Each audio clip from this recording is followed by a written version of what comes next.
selamat pagi anak-anak semua. Bagaimana kabarnya pada hari ini? Ibu harap kalian selalu dalam keadaan sehat ya. Ingat untuk selalu menjaga kesehatan, tetap di rumah dan atuhi protokol kesehatan. Nah, pada hari ini kita akan masuk kepada tema baru, yaitu hak dan kewajiban sebagai anggota gereja. Nah, siapa nih yang masih ingat pembelajaran minggu lalu? Nah, benar. Pembelajaran kita pada minggu lalu yaitu Maria teladan umat beriman.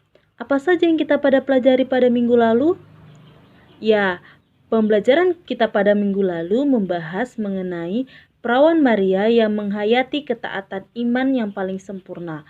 Oleh karena itu, ia percaya bahwa bagi Allah tidak ada yang mustahil. Makanya ia menerima pemberitahuan dan janji yang disampaikan oleh malaikat dengan penuh iman dan memberikan persetujuannya. Dan selama seluruh kehidupannya juga dalam percobaan yang terakhir ketika Yesus putranya wafat di kayu salib, imannya tidak goyah. Maria tidak melepaskan imannya. Dan ketaatan iman yang sempurna yang ditunjukkan oleh Sang Perawan Maria harus menjadi pedoman bagi kita dalam beriman. Dalam hidup sehari-hari, kita harus memandang setiap peristiwa hidup sebagai bagian dari rencana dan karya Allah yang senantiasa menyelamatkan semua orang, disertai dengan sikap penyerahan diri secara total kepada Allah. Nah, dari situ, hari ke hari, hidup kita harus semakin berpadan dengan kehendak Allah sendiri. Sebelum kita memulai pembelajaran pada hari ini, baiklah kita memulainya dengan berdoa. Kita ambil sikap berdoa dalam nama Bapa dan Putra dan Roh Kudus. Amin. Allah Bapa yang Maha Kasih, kami bersyukur kepadamu karena melalui Yesus Kristus Putramu telah menghimpun kami dalam persekutuan yang disebut gereja. Bantulah kami untuk menyadari tugas dan tanggung jawab kami sebagai anggota gereja, sehingga kami dapat terlibat secara aktif dalam karya pelayanan gereja, demi keluhuran namamu kini dan sepanjang segala masa. Amin.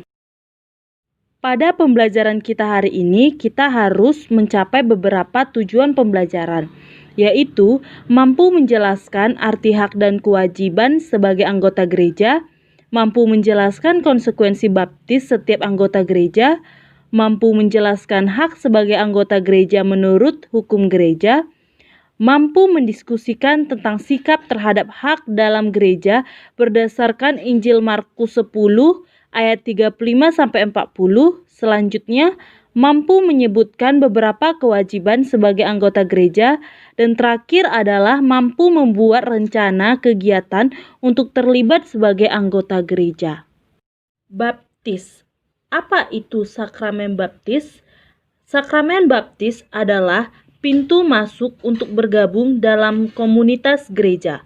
Setelah baptis, kita mendapatkan rahmat Allah yang menyucikan diri kita, mengangkat kita menjadi anak-anak Allah, memiliki hak dan kewajiban sebagai anggota gereja, ikut aktif dan bertanggung jawab dalam hidup dan karya gereja.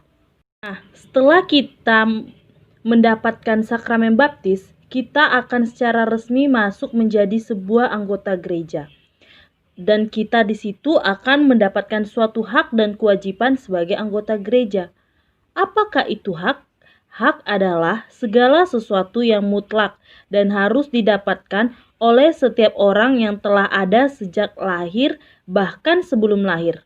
Dan apa itu kewajiban? Kewajiban adalah segala sesuatu yang harus dilakukan atau dikerjakan dengan penuh tanggung jawab.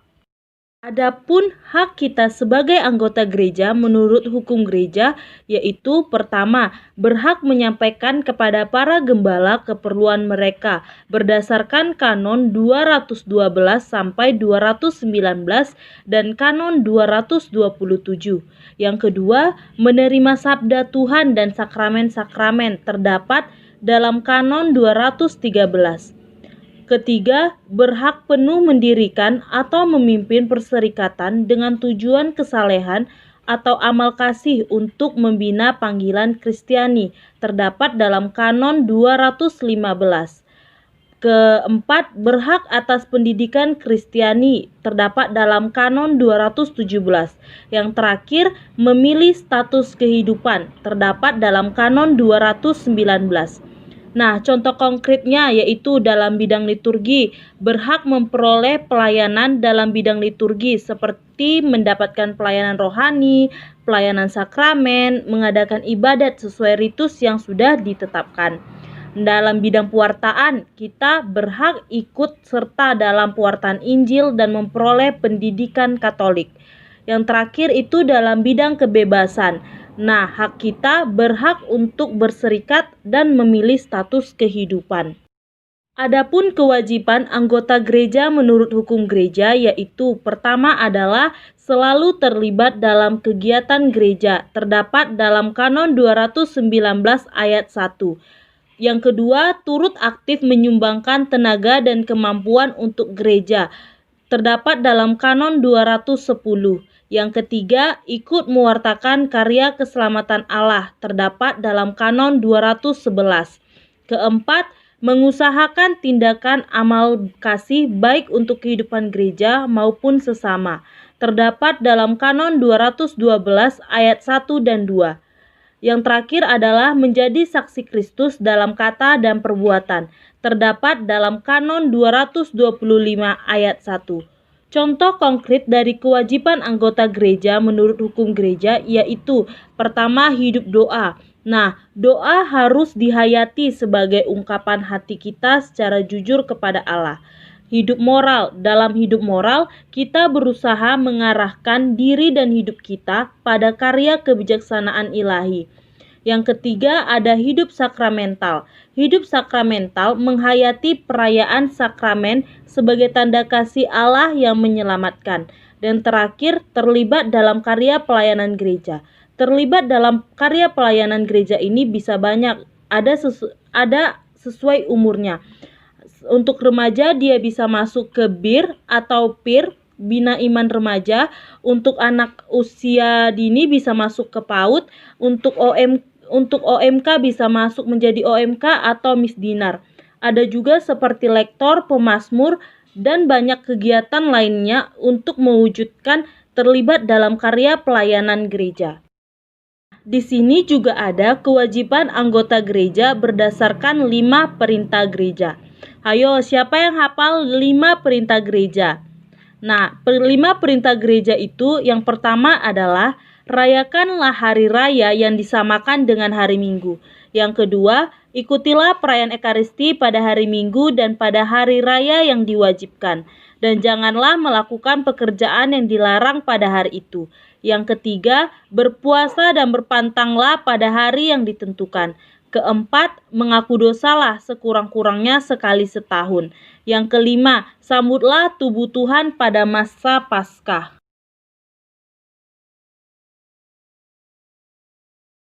Dan Yohanes, anak-anak Zebedeus, mendekati Yesus dan berkata kepadanya, Guru, kami harap supaya Engkau kiranya mengabulkan suatu permintaan kami.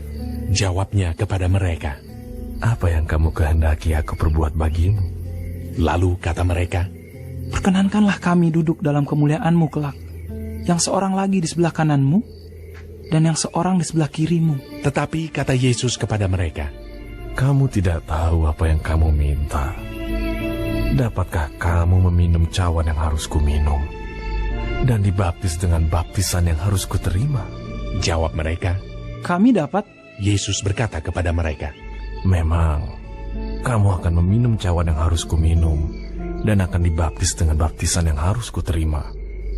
Tetapi hal duduk di sebelah kananku, atau di sebelah kiriku, aku tidak berhak memberikannya.